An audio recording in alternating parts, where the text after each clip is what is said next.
muy buenas noches, gracias por acompañarnos. Hola, buenas noches, qué gusto estar con ustedes.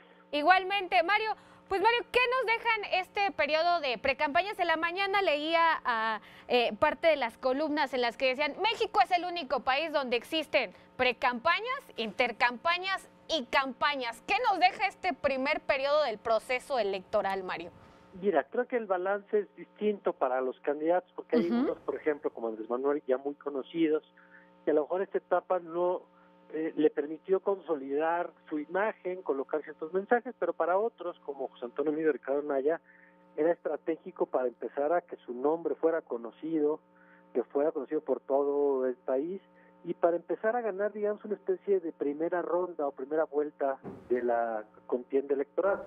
Es una primera ronda que termina con un Andrés Manuel en primer lugar en todas las encuestas, con un Anaya prácticamente en el segundo lugar en todas las encuestas, salvo en una, y un José Antonio Meade en todas en tercer lugar.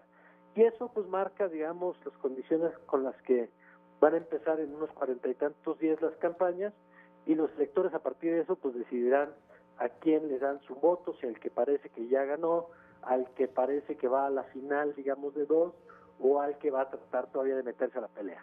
Muy bien, Mario, en este primer análisis que haces de cómo van quedando los tres precandidatos presidenciales, ¿todavía hay tiempo de que, pues, ya sea Anaya o bien Meade puedan alcanzar o incluso rebasar al rey de todas las encuestas, Andrés Manuel López Obrador? ¿El periodo de campaña les puede aún dar la voltereta?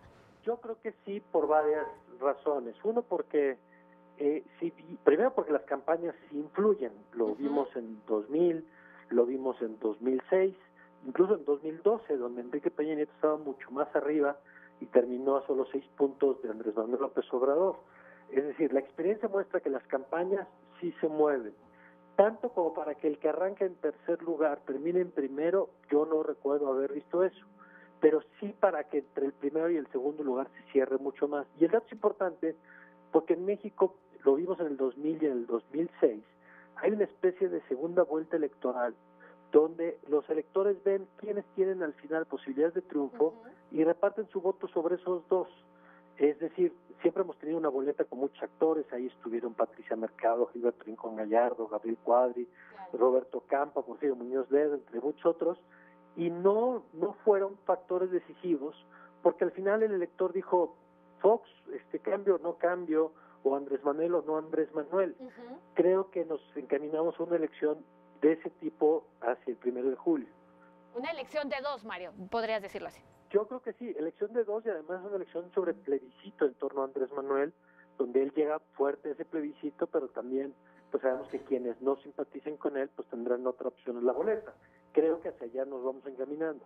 Muy bien. Mario Campos, muy buenas noches, te saluda con gusto Lupita García Girón. ¿Y qué habríamos de destacar de las actuales precampañas a las que han sucedido en años o en años pasados? Mira, creo que las precampañas sirven para corregir, pienso por ejemplo la de Calderón, que tenía muchas broncas y luego alcanzó a cambiar el tono y el mensaje. Vamos a ver, por ejemplo, si después de esta, en la que particularmente López Obrador y Anaya ya encontraron creo que más su tono, si la del PRI logra definirse, porque hemos visto que a ratos es ciudadano, a ratos es más partidista, a ratos es anticorrupción, a ratos es pro mujeres, y no es que esté mal, simplemente que en una campaña lo ideal es agarrar o definir un tema, un eje, y apegarte a ese tema para que la gente te vaya conociendo y vaya entendiendo qué es lo que quieres comunicar. Entonces, vamos a ver, digamos, en este periodo de intercampaña, qué ajustes hacen de cara a lo que veamos ya pues a partir de la Semana Santa, digamos, y hasta la elección. Mario, así como pintan las cosas, quiero entender que si fuera esto un partido de fútbol, pues tú ya la final la podrías prever entre el frente, entre Ricardo Anaya y evidentemente Andrés Manuel López Obrador. ¿Está bien? Yo creo que como se va perfilando hasta ahora, sí, donde el PRI puede llegar a jugar un papel muy importante, casi definiendo en función de cómo se mueva también. Es decir, hay que recordar que los gobernadores también juegan, por ejemplo, y que a veces, aunque pertenezcan a un partido, terminan pactando con otros partidos, pues en función de sus intereses. Entonces, vamos a ver, digamos, si se conforma esto que estamos diciendo, que hasta ahora se perfila, que es un escenario de dos hacia el final, dos más fuertes hacia el final, ¿qué pasa con los gobiernos? ¿Qué pasa con muchos actores de poder que pues van a terminar repartiéndose entre esos dos? Difícilmente, si esto se consolida así, pues la tercera opción siempre la pasa mal. Hay que recordar lo que pasó un poco con la campaña de Josefina Vázquez Mota, por ejemplo, ¿no? Sí, claro. Mario, bueno, digamos que el escenario es ese, yo también estoy de acuerdo contigo, Lupita dice que también está de acuerdo contigo. Si el escenario es entre Ricardo Anaya y Andrés Manuel López Obrador, ¿con cuánto porcentaje tendría que llegar Andrés Manuel López Obrador o bien Ricardo Anaya a la final para evitar que esta elección se judicialice, que llegue a los tribunales y que vivamos un ambiente postelectoral como el del 2006?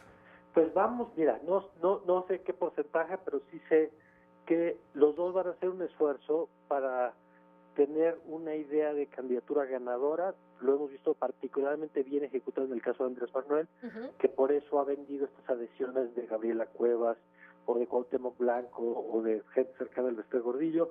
Andrés Manuel ha sacrificado, digamos, parte de la pureza de su movimiento para tener una idea de fortaleza en su movimiento. Claramente en esta lógica de mostrarse como alguien invencible. Vamos a ver si eso logra cambiarse y si le sale bien, digamos, va a tener ese margen más holgado hacia el final, pero ya eso lo veremos en los próximos meses y si me invitan ya lo estaremos comentando. Muy bien. Mario, del lado de los independientes, rápidamente, ¿convendría que Margarita Zavala, el Bronco y Armando Ríos Peter formen una alianza? Convendría y no, convendría porque claro, pues quizá los esfuerzos se reducen, pero yo creo que por ser independientes no necesariamente comparten la misma agenda. Sería como pensar que todos los partidos propongan a una sola persona. Yo no creo que la agenda de Ríos Peter en materia social sea la misma de Margarita Zavala, por ejemplo, ¿no? O que los temas de género de Margarita Zavala sean los del Bronco. Mario Campos. Hemos perdido la comunicación con Mario Campos, nos hablaba de qué tan viable es que los independientes respondan al llamado de Armando Ríos Peter de realizar esta alianza de los precandidatos independientes. Mario, te escuchamos de nueva cuenta. Sí, yo no creo que vaya a ocurrir porque no por ser independientes comparten la misma agenda. Claro. El tema de género, por ejemplo, no es lo mismo Margarita Zavala que el Bronco. En temas sociales no es lo mismo el origen panista Margarita Zavala que el origen de izquierda de Ríos Peter.